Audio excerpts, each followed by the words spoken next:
नाजरीन, लखनऊ में कश्मीरी तलबा से उत्तर प्रदेश के वजीर आला की मुलाकात जारी है। उत्तर प्रदेश के अलग अलग कॉलेज से कश्मीरी तलबा योगी आदित्यनाथ से मुलाकात के लिए पहुंचे हैं। कश्मीर से दफा 370 हटाए जाने के बाद योगी आदित्यनाथ ने तलबा से उनका रद्द अमल जाना। वहीं योगी आदित्यनाथ ने कश्मीरी तलबा को दफा 370 से मुतल्लिक उसके फायदे भी बताए।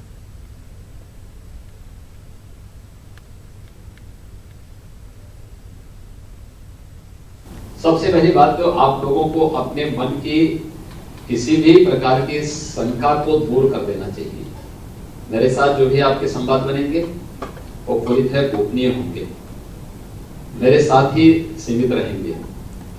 दूसरा, आपकी कोई लोकल इश्यूज होंगे उसका भी हम समाधान निकालेंगे, हमारा प्रशासन निकालेगा।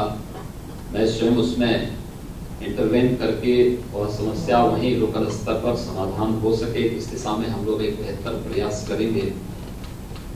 इसके अलावा और भी जो इश्यूज होंगे उसके बारे में भी हम लोग बातचीत करके एक बेहतर माहौल बनाकर इस प्रकार के इंटरेक्शन को बढ़ावा देने की दिशा में हमारा प्रयास होना चाहिए।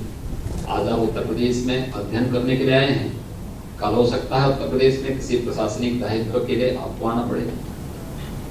उस समय की आपकी भूमिका भी तय होनी चाहिए। आप जब यहाँ पर कार्य करें तो उस दौरान उत्तर प्रदेश के बारे में आपकी सोच क्या हो, और तब वही दायित्व हमारा शासन आपके ऊपर देता है कि भाई बाहर के जितने भी हमारे छात्र छात्राएं आती हैं, स्टूडेंट्स आते हैं, या जितने भी हमारा बाहर का टूरिस्ट आता है, या बाहर से आने वाला कोई भी ऐसा व्यक्ति जिसको उत्तर प्रदेश में किसी प्रकार की कोई समस्या न हो, इसके बारे में इंटरेक्शन का दायित्व आपको दिया जाए, तब आप अपनी इस भूमिका को कैसे निर्वहन करेंगे, इस बारे में मुझे लगता है कि हम सबको यहाँ क्या कहीं भी आप कार्य करें, ये दायित्व कभी भी आपके ऊपर आ सकता है। उसके लिए ये प्रयास हमारे स्तर पर प्रारंभ। हम एक लोकतांत्रिक समाज में रह रहे हैं, और लोकतांत्रिक समाज में जब हम रह रहे हैं तो हमें इस बात को ध्यान में रखना होगा कि संवाद इसका सबसे बड़ा माध्यम हो सकता है, सबसे बड़ा माध्यम हो सकता है। और सबसे बड़े माध्यम की दिशा से हम लोगों को एक नए सिरे से प्रयास किए जाने की आवश्यकता है। दूसरा, हम इस बात को ध्यान में रखें कि लोकतंत्र का मतलब वास्तव में क्या है, कैसे हम देखिए, हमारे जीवन में खुशहाली तभी आनी है जब विकास होगा। हम स्वयं को कैसे विकास के साथ ढाल सके, और विकास की इस प्रक्रिया का हिस्सा हम सब कैसे बन सके,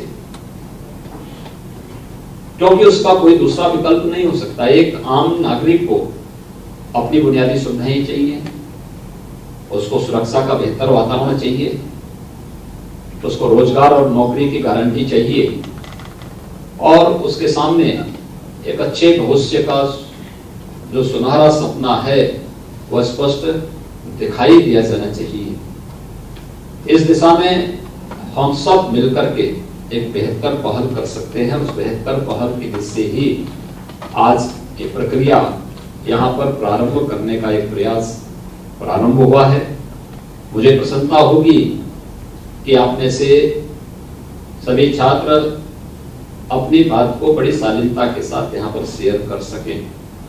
राज्य सरकार के स्तर पर या फिर किसी भी अन्य स्तर पर हमारे स्तर से जुड़ी हुई जो भी समस्याएं होंगी, राज्य सरकार या हमारा लोकल प्रशासन उस समस्या का समाधान करने के सामने एक बेहतर पहल आगे बढ़ाएगा।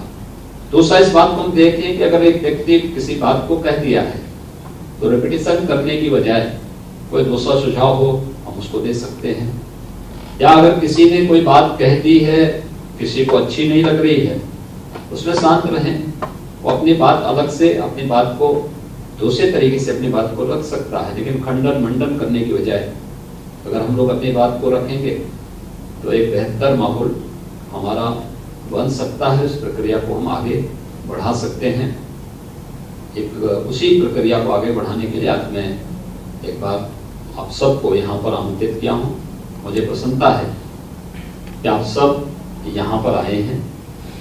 एक नया सिलसिला बना है नोएडा, ग्रेटर नोएडा में। तो हम लोग, मैं ये सब देख रहा था, लगभग 5000 से अधिक बच्चे हैं जो जम्मू कश्मीर से, नॉर्थ ईस्ट से, देश के अन्य राज्यों से और विदेशों से भी वहां निवास करते हैं।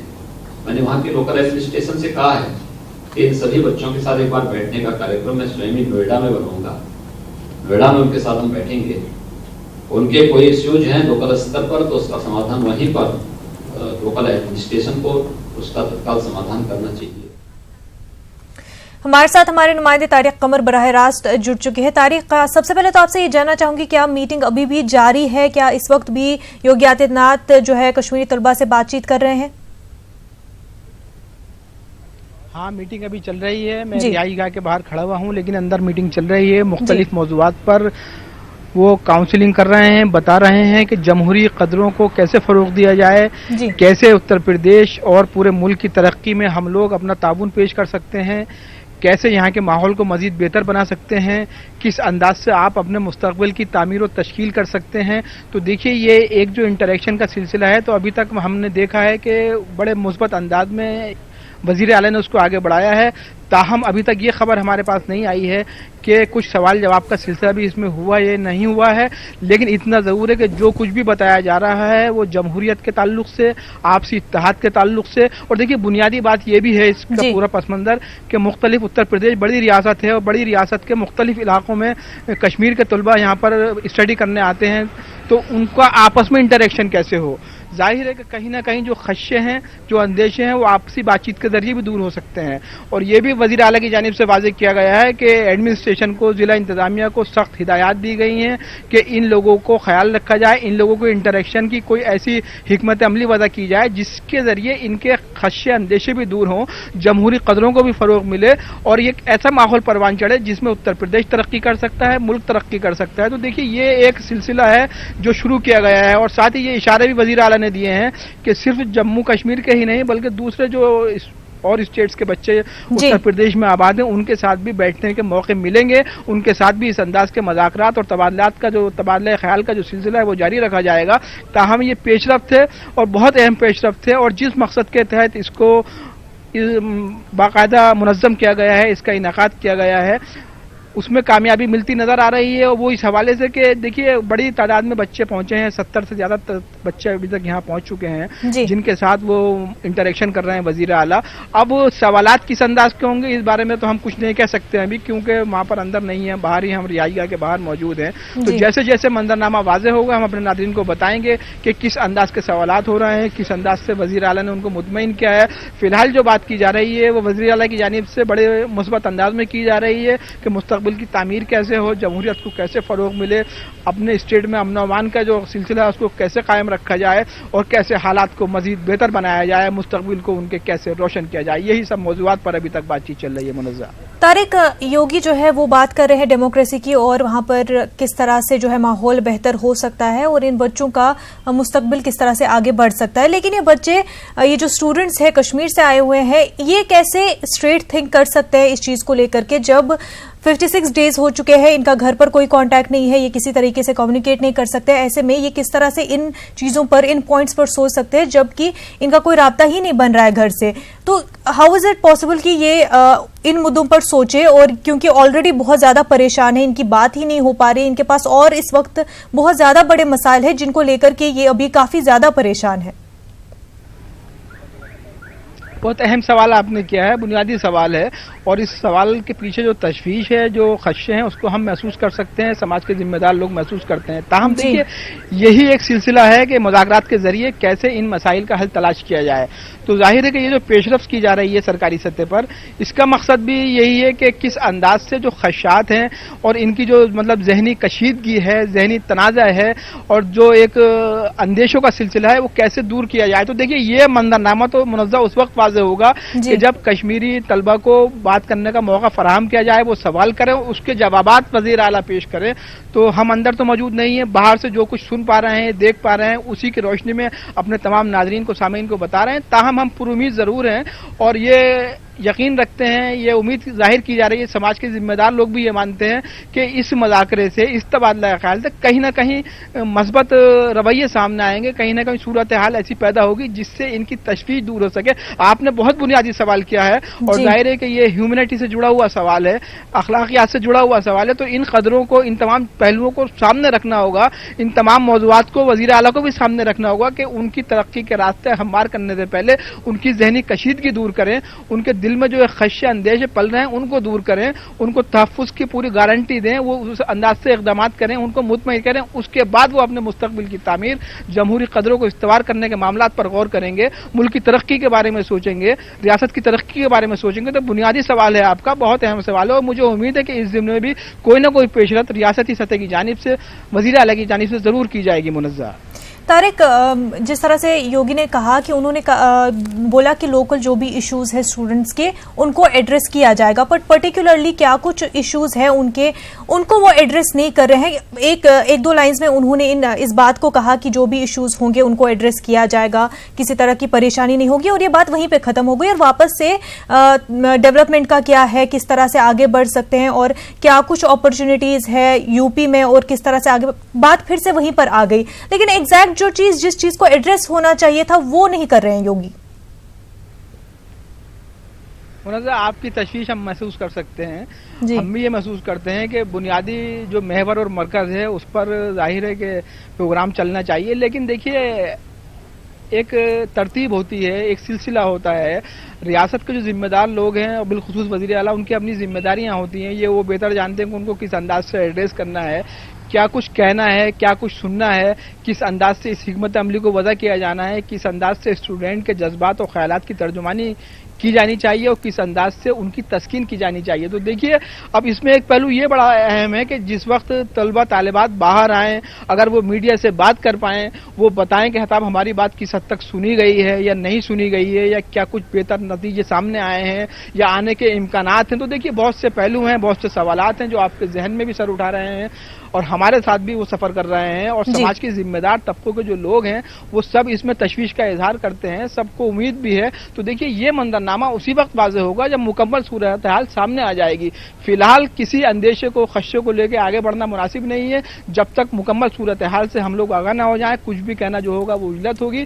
तो अभी नजर रखने की जरूरत है। मुनज़्ज़ा, हम भी नजर बनाए हुए हैं, बाहर यहाँ पर मौजूद हैं। जैसे ही तलबा बाहर आएंगे उनसे बात करने की कोशिश करेंगे कि वाकई उनकी बात को सुना गया है, क्या वाकई उनके जज्बात की, एहसासात की तर्जुमानी या तस्कीन के सामान मुहैया कराए जा रहे हैं। तो अभी नजर बनाए हुए हैं और हम उम्मीद करते हैं जैसे ही कोई मंजर वाज़ेह तौर पर सामने आता है तो हम अपने नाज़रीन को उसी अंदाज में बताएंगे। मुनज़्ज़ा, बिल्कुल। तारिक, आप बने रहिए हमारे साथ, हम एक छोटा सा ब्रेक लेंगे, जल्द होंगे हाजिर। तलबा से इंटरेक्शन के दौरान योगी आदित्यनाथ ने और क्या कुछ बातें कही हैं, आइए सुनते हैं। केंद्रों को अपने कार्यक्रम को आगे बढ़ाने के लिए कृषि विश्वविद्यालयों के साथ जोड़ना था। हमारे पास यूपी में 4 कृषि विश्वविद्यालय स्टेट गवर्नमेंट चलाती है, एक निजी क्षेत्र का कृषि विश्वविद्यालय है जिसको सरकार फाइनेंस करती है, और 2 सेंट्रल गवर्नमेंट कृषि विश्वविद्यालय यूपी में चलाती है। यानी 7 कृषि विश्वविद्यालय थी। इन सबकी जवाबदेही तय करने की सभी लोग मिलकर के कृषि विज्ञान केंद्रों को अपने साथ जोड़ेंगे और उस प्रक्रिया को आगे बढ़ाएंगे।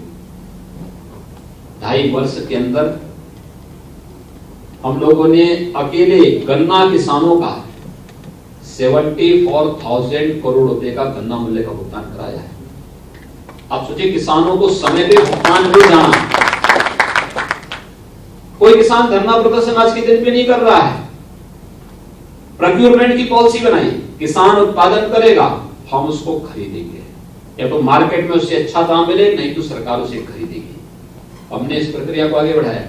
आज परिणाम क्या है कि देश के अंदर खाद्यान्न उत्पादन में उत्तर प्रदेश नंबर 1 पर है, जो पीछे गन्ना उत्पादन में उत्तर प्रदेश नंबर 1 पर है, आलू उत्पादन में नंबर 1 पर है, आम उत्पादन में नंबर 1 पर है, वेजिटेबल और दुग्ध के उत्पादन में उत्तर प्रदेश फिर से नंबर 1 पर आ गया है।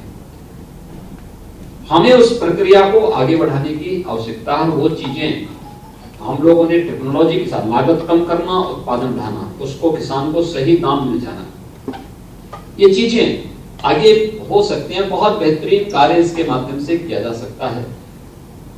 अलग अलग फील्ड में बहुत सारी संभावनाएं हैं और उत्तर प्रदेश के बारे में जो मैंने आपको पहले बताया कि ये संभावनाएं उत्तर प्रदेश के अंदर हैं, इसको हम आगे इस रूप में बढ़ा रहे हैं। ऐसे ही निवेश के लिए भाई हमारे 23 करोड़ की आबादी है। अब 23 करोड़ की आबादी में हमारे पास मैन पावर तो है, लेकिन उनकी स्किल डेवलपमेंट की आवश्यकता थी। कैसे हम उसे आगे बढ़ा सकते हैं? सरकारी नौकरी इतनी नहीं दे सकता कोई कि एक वर्ष में 2 करोड़ लोगों को नौकरी दे दे। हम लोगों ने यहां निवेश बढ़ाया। निवेश के लिए बहुत अच्छे सुरक्षा का वातावरण चाहिए, शांतिपूर्ण माहौल चाहिए, लोगों को उसके लिए एक पॉजिटिव थिंकिंग चाहिए। हम उस प्रक्रिया के साथ उन्हें जोड़े। पिछले 2.5 वर्ष के अंदर प्रदेश के अंदर हम लोगों ने 2 लाख करोड़ रुपए से अधिक का निवेश कराया, निजी निवेश 2 लाख करोड़। आपके नोएडा, ग्रेटर नोएडा में सैमसंग अपना सबसे बड़ा मोबाइल फैक्ट्री लगाया है। आप अनुमान कर सकते हैं कि इतने बड़े निवेश ने नौकरी भी दी और रोजगार भी दिया। यहां पर जो पहले से ही जो एमएसएमई के छोटे छोटे क्लस्टर थे, उन्हें डेवलप करने के लिए हम लोगों ने अपनी कार्रवाई बढ़ाई। उसने यहाँ पे लोगों को रोजगार भी दिया और आर्थिक स्वावलंबन की ओर अग्रसर भी किया। ये प्रक्रिया इसी प्रकार से आगे बढ़ रही है। मुझे लगता है कि वो चीजें हम लोग आगे बढ़ा सकते हैं और मुझे बहुत प्रसन्नता है ये चीजें बढ़े। हमारे नुमाइंदे तारिक कमर लगातार बराह रास्त हमारे साथ जुड़े हुए हैं। तारिक, जिस तरह से हम सुन रहे थे कि योगी जो है ऐसा लग रहा है कि वो सिर्फ अपनी सरकार की हुसूलियाबियां गिनवा रहे हैं। लगातार बच्चों को कह रहे हैं कि उन्होंने किसानों के लिए क्या कुछ किया है, क्या कुछ कंपनियां वहां पे इन्वेस्टमेंट हुई है। इस तरह से वो अपने सरकार की हुसूलियाबियों को गिनवा रहे हैं योगी आदित्यनाथ। तो ये क्लियर नहीं हो पा रहा है कि एग्जैक्ट इस मुलाकात का जो एजेंडा बताया जा रहा था वो ही है कि अब ये हुसूलियाबियां गिनवाई जा रही है, बस वहीं तक सीमित रह गया है। मुनज़्ज़ा, ये आपका सवाल जाहिर है कि मुझ तक पहले भी पहुंचा था, एक बार फिर आपने किया है जी। और इस सवाल के पीछे जो तशवीश है उसको मैं तो महसूस कर सकता हूं और दूसरे लोग भी महसूस कर रहे होंगे, लेकिन चूंकि मैं रिहाई गाह के बाहर खड़ा हुआ हूं, वजीर आला की मीटिंग अंदर चल रही है, तो उस पोजीशन में भी नहीं हूं कि उनसे बराह रास्त इस ताल्लुक से कोई सवाल कर सकूं। तो क्या यही वजह है कि मीडिया को बाहर रखा गया है ताकि कोई सवाल न पूछा जा सके? अब देखिए, ये तो जाहिर है कि पहले हमको बुलाया गया था और दूसरे तमाम जो लोग हैं उनको बुलाया गया था, लेकिन बाद में इजाज़त नहीं दी गई जाने की। तो क्या कुछ इसके पीछे मसले थे, क्या कुछ हालात हो सकते थे, क्यों रखा गया, इसकी वजाहत तो वही लोग करेंगे जिन्होंने पाबंदी आयद की है। ताहम हम तो इसी उम्मीद और इसी यकीन के साथ आगे बढ़ रहे हैं कि बेहतर हो, कि कुछ हालात बेहतर हों और उन तमाम तलबा तालिबात को राहत का सामान मुहैया किया जाए जो वाकई कहीं ना कहीं खदशों या अंदेशों में मुब्तला थे या वाकई परेशानी का इजहार कर रहे थे। उनके मसाइल हल होने चाहिए, उनके रवाबित कायम होने चाहिए उन लोगों से जिनसे शायद अभी तक कायम नहीं हो पाए हैं। आपस में इंटरेक्शन बढ़ना चाहिए ताकि उनको एक दूसरे के हालात की आगाही हो, वहाँ के हालात से बाखबर हों और तशवीश दूर हो, अंदेशे दूर किए जाएं। उसके बाद वो अपने मुस्तकबिल के बारे में सोच सकें, उसके बाद रियासत के बारे में सोच सकें, उसके बाद उस खुशहाली, उस तरक्की और विकास के बारे में सोच सकें जिसका दावा हुकूमत करती रही है, आज भी कर रही है, बार बार किया जाता रहा है। तो अभी तो देखिए मंजरनामा यही है कि हम भी इस उम्मीद पर खड़े हुए हैं कि आगे जैसे जैसे ये इंटरसेक्शन आगे बढ़ेगा, जैसे जैसे ये पूरा एक सिलसिला आगे बढ़ेगा, तो मुमकिन है कि कुछ बातें निकलकर सामने आ जाएं। हम इसी उम्मीद में अभी खड़े हुए हैं कि जैसे तलबा बाहर आए तो उनसे कुछ सवाल करेंगे, क्या वाकई उनके मज़ाकरात कामयाब रहे हैं, क्या वाकई उनकी बात को सुना गया है, क्या वाकई ये मीटिंग जिस मकसद से मुनाकिद की गई थी, मुनज़्ज़म की गई थी, उसकी हुसूलियाबी के लिए उन मकासद की कामयाब हुई है। तो देखिए, ये तो वही वादे कर पाएंगे। अब मसला यही है कि अगर हम उनसे बात कर पाएंगे तो अपने नाज़रीन तक, सामाईन तक वो तमाम तर मैसेज पहुंचाएंगे, जैसा कि हमारा तरीका रहा है कि जो कुछ देखते हैं, जो कुछ सुनते हैं, हम अपने सामाईन के अदालत में पेश कर देते हैं, नाज़रीन की अदालत में पेश कर देते हैं। उसी यकीन के साथ आज भी खड़े हुए हैं यहाँ पर और उम्मीद यही की जा रही है कि कुछ बेहतर हालात हो जाएं। वज़ीर आला की तरफ से कुछ ऐसे इक़दामात का ऐलान कर दिया जाए, ऐसी हिकमत अमली का ऐलान कर दिया जाए जिससे इन लोगों की तशवीश दूर हो, इनके राब्ते कायम हो जाएं, इनके अंदेशे दूर हो जाएं। वो खदशे जो मुसलसल 2 महीने से सफर कर रहे हैं, कहीं उनका कोई ऐसा सद्देबाब हो जो इनको इत्मीनान दिला सके, इनकी तस्कीन का सामान मुहैया कर सके। उम्मीद तो यही है कि जो कुछ परेशानियां इन बच्चों को है, जो कुछ तशवीश है, वो दूर हो सके। लेकिन फिलहाल के लिए यही लग रहा है कि इनको वहां पर सुनने के लिए नहीं बुलाया गया बल्कि सुनाने के लिए बुलाया गया है। फिलहाल के लिए अभी तो ऐसा ही लग रहा है। एक बात जो योगी आदित्यनाथ ने कही, वो कह रहे थे इन स्टूडेंट से कि शांत रहें, कोई कुछ कहे चाहे कैसे रिएक्ट करे, आप लोग शांत रहें, जबकि होना इसका उल्टा चाहिए था। क्योंकि देखा है हमने कि जब से 370 हट गया है तो कश्मीरी स्टूडेंट्स के साथ कुछ कुछ ऐसे वाकयात आए थे जहां पे इल ट्रीटमेंट हुआ था। तो मैसेज ये जाना चाहिए था कि बाकी जो लोग हैं वो भी शांत रहे। अगर ये तलबा कभी कभार कुछ बोल भी दे या गुस्सा हो जाए तो बाकी सब शांत रहे, लेकिन इसका उल्टा देखने को मिल रहा है कि आप लोग शांत रहें, चाहे कैसा रिएक्शन आए आप लोग शांत रहे। एक मैसेज आना चाहिए था जो कि सबको जाए कि अभी जो है कोऑपरेट करे, सपोर्ट करे इन स्टूडेंट्स को और इनके साथ जो है नरमी से पेश आए, किसी तरह का कोई वाकया पेश ना हो। देखिए, बड़ा अहम सवाल है मनज़्ज़ा, और ये सवाल उसी महवर और मरकज के चारों तरफ सफर कर रहा है जिसके लिए आपने तशवीश का इजहार किया था। देखिए, मुज़ाकरात, तबादला ख्याल, ये दो ऐसे लफ्ज हैं कि जो ये बताते हैं हमें कि आपस में हमें को बातचीत करनी है, हमें सुनना भी है, हमें सुनाना भी है। ताहम उनको सुनने का मौका दिया गया है और उनको अपनी बात कहने का मौका कब दिया जाएगा इस बारे में यकीन से हम कुछ नहीं कह सकते हैं। इतना जरूर है कि उम्मीद हम यही कर रहे हैं कि वजीर आला जिस वक्त अपनी बात, अपना मकालमा मुकम्मल कर लेंगे, अपना कलाम मुकम्मल कर लेंगे, अपनी बात रख देंगे, तो यकीनी तौर पर कुछ तलबा तालिबात को सुनने का, उनसे सवाल करने का मौका भी दिया जाएगा और उनको सुनेंगे भी। लेकिन अब ये किस वक्त होगा, कितना मौका दिया जाएगा, कितने सवालात करने की गुंजाइश दी जाएगी, क्या वाकई दी जाएगी या नहीं दी जाएगी, इसके बारे में यकीन से कुछ भी नहीं कहा जा सकता है। ताहम आपके सवाल जो है वो बहुत अहम है कि अभी तक तो सिर्फ तलबा तालिबात सुन ही रहे हैं, कहीं कहीं क्लिपिंग्स भी उनकी अच्छी गुफ्तगू पर करते हैं, उसका पस मंजर क्या है ये वो बेहतर समझ सकते हैं। लेकिन इतना जरूर है कि उम्मीद यही है कि, और हम ये उम्मीद क्या बल्कि तवक्को करते हैं और सोचते हैं कि उनकी बात भी सुना जाए और उनकी बात सुनने के बाद, उनके मसाइल पर गौर व खोज करने के बाद उनको कोई ऐसी बात, उनको ऐसी यकीन दहानी कराई जाए जो वाकई मुस्बत हो हमारे समाज के लिए, हमारी रियासत के लिए, हमारे मुल्क के लिए, पूरे मुल्क के लिए, जिसमें जम्मू कश्मीर भी शामिल है। तो यही उम्मीद हम भी करते हैं और हर हसास जहन, हर समझदार जो हमारा शहरी बाशिंदा है वो यही उम्मीद करता है कि हुकूमत कुछ ऐसे इकदाम करे जिसकी बुनियाद पर एक मुस्बत पैगाम भी जाए और लोगों को राहत भी मुहैया की जा सके, राहत फराहम की जा सके। बिल्कुल तारिक, अभी मीटिंग लगातार जारी है, अभी क्या कुछ बातें होनी है, स्टूडेंट सवाल जवाब कर पाते हैं और उनके प्रॉब्लम्स को लेकर क्या कुछ सोल्यूशन देखने को मिलते हैं। अभी मीटिंग लगातार जारी है, आगे क्या कुछ होता है वो देखने को मिलेगा। बेहद शुक्रिया तारिक कमर आपका तमाम तर जानकारी के लिए। नाजरीन, बुलेटिन में फिलहाल इतना ही, हमें दीजिए इजाजत, आदाब।